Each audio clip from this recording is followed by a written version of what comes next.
क्योंकि तुझे झुकना आ गया। एक राजा जा रहा था, हाथी पर बैठा था। प्राचीन समय में राजा हाथी पर बैठकर चलते थे। अब तो कोई राजा वाजा बचा नहीं है, सभी राजा है। अब तो राजा बन गए बाजा और प्रजा हो गई राजा। जो जितनी मेहनत करे उतना बड़ा राजा। तो राजा समझदार था। कोई कोई राजा समझदार होता है, सभी नहीं होते समझदार, ज्यादातर ना समझ होते। और राजाओं का राज्य चला गया, राजपद चला गया, खजाना खो गया, लेकिन राजा होने का घमंड नहीं गया।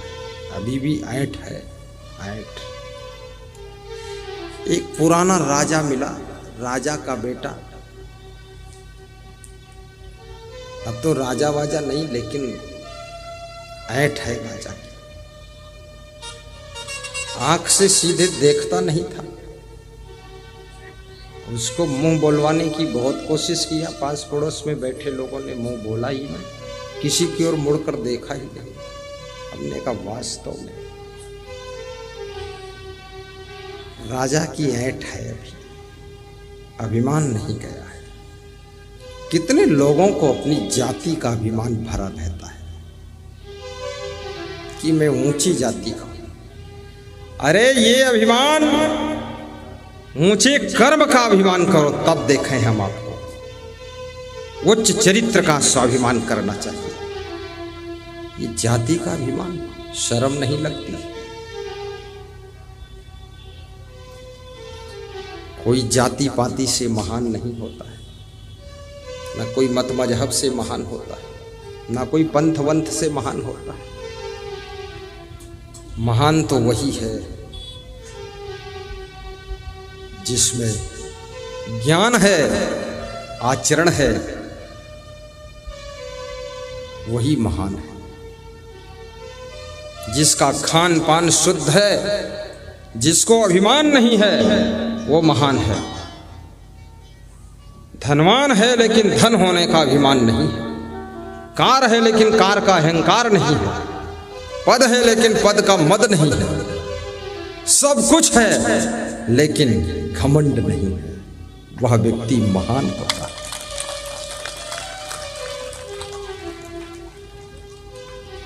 मनुष्य का सुंदर आभूषण विनम्रता है। तो राजा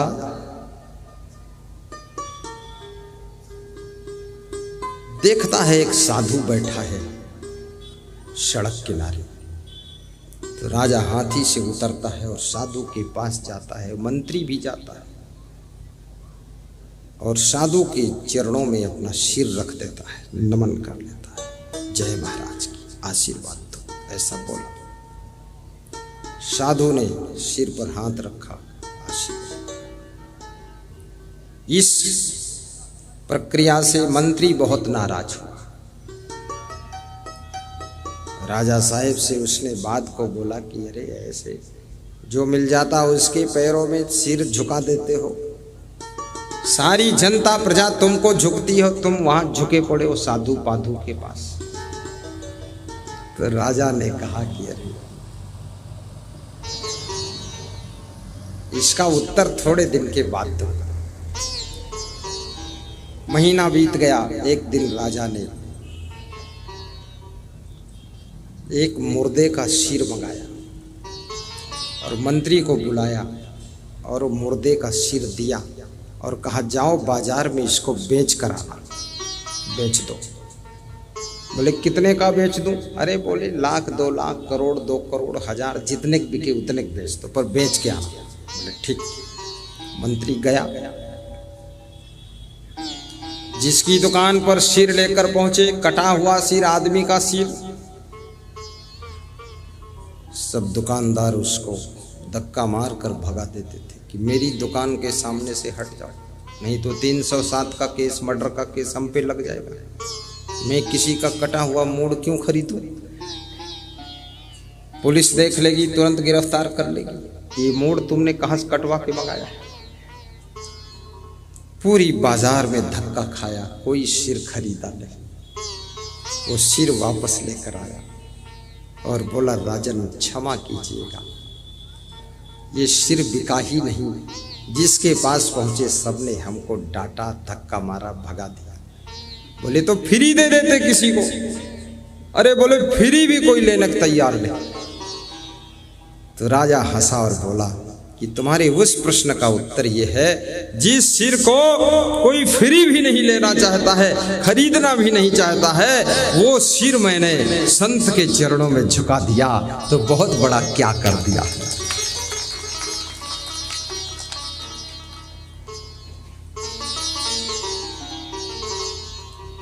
वास्तव में हर खुशी मिल जाएगी चरणों में झुक जाने के बाद। वाह वाह, हर खुशी। बजाइए म्यूजिक आप, जैसा बजे वैसा बजा दीजिए।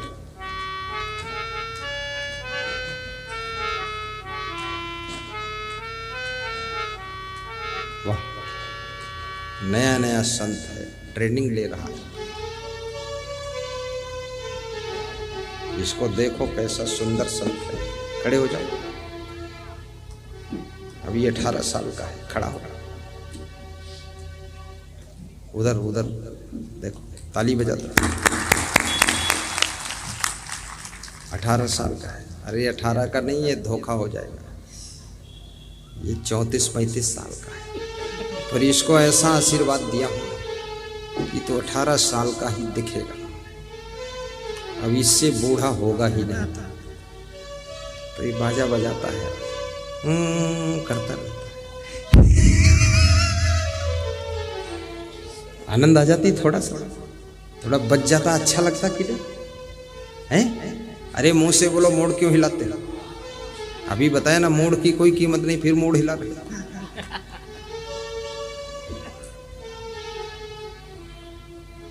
हर खुशी मिल जाएगी चरणों में झुक जाने के बाद।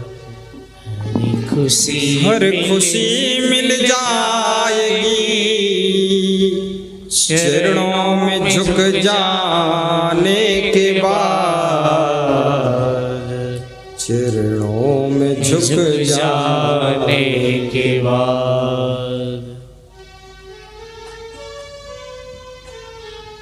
वाह वाह। रोज गुरु नहीं मिलेंगे, रोज संत नहीं मिलेंगे, लेकिन माता पिता और सास ससुर और अपने पति के चरणों में झुक जाना, बड़े भाई के चरणों में झुक जाना, उनमें गुरु का दर्शन कर लेना, वो भी तुम्हारे कल्याण की बात बताते हैं। उनमें दर्शन कर लेना, गुरु का फोटो लगाना अपने घर में और उस फोटो को नमस्कार कर लेना। धन्य हो गुरुदेव। हर खुशी मिल जाएगी बाबा चरणों में झुक जाने के बाद। कुछ न बिगड़ेगा तेरा प्रभु शरण आने के बाद। हर खुशी मिल जाएगी चरणों में झुक जाने के बाद। हर खुशी मिल जाएगी चरणों में झुक जाने के बाद। अरे ये सिर चिता में जलेगा, इसमें बांस मारा जाएगा। जिस दिन डेथ हो जाएगी, परिवार के लोग 6 घंटे में दफन कफन कर देंगे। इससे भक्ति कर लो, ना परिवार साथ जाएगा, ना यहाँ का सामान साथ जाएगा। लेकिन यदि परिवार को भक्ति में जोड़ दिया और अपना कमाया हुआ धन धर्म में लगा दिया, तो वही पुण्य आपके साथ में जाएगा, पुण्य आपके साथ में जाएगा, और वही पुण्य अगले जन्म को धन्य बनाएगा, धन्य बनाएगा। कुछ तो पुण्य कमा लो, पुण्य के सिंहासन पर बैठ करके जाओ, ये पाप की जंजीरों में बंद करके मत जाओ। आया है सो जाएगा, राजा रंक फकीर, एक सिंहासन चढ़ चले, एक बंधे जात जंजीर।